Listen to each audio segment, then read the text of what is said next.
I want to understand what you said about hate, that it destroys and breaks and separates. You have a neighbor. Are you close or far from him? Depending which neighbor. Great, so I have two examples of hate and love.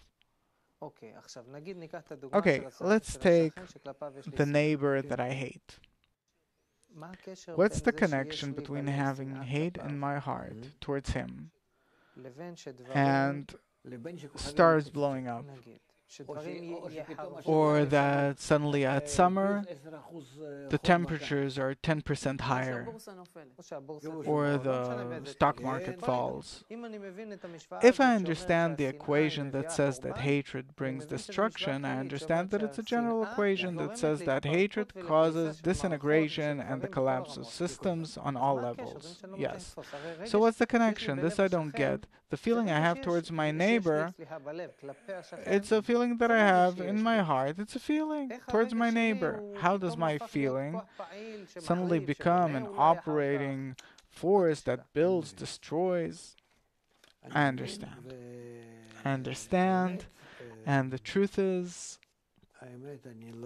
I I won't be able to explain it to you because the explanation has to be emotional. And if you feel hatred in your feelings, I can't obligate you or prove to you that this hate causes harm to nature. That suddenly there are explosions on the sun, and suddenly the icebergs are melting, and so on. I can't say. You have to see these systems. So maybe we can take closer things. But scientists write a lot about it, and maybe you believe them. No, I'm not talking about faith or believing in anything. I'm not a big scientist. Just to understand. Okay, I'll explain. You said that the equation that hatred causes destruction is correct on all levels, whether something explodes on the sun or if something happens in our society, like with the stock exchange, or any other system that I know from my life, because the sun is a bit less interesting for me. How does my negative feeling towards the other, as you defined it as causing evil to someone else, causes the destruction of different systems? Because hate separates between all parts, and we live in a world which is round, and therefore, on all levels, still vegetative, animate, and people, on all these levels, there is one system which ties all these systems together. And if you, on a human level, are on the highest level of development in our world, by your hate towards your neighbors, suppose people like you, from above down, this is how you influence the entire system. You impact it, because by that you evoke a force, the force of hate, a force of distancing, of disgust, revulsion, the force of shattering. By that you operate a force. Your mind, your desire is a tremendous force in nature, tremendous. We don't know it. And by that, you truly create great destruction in the world.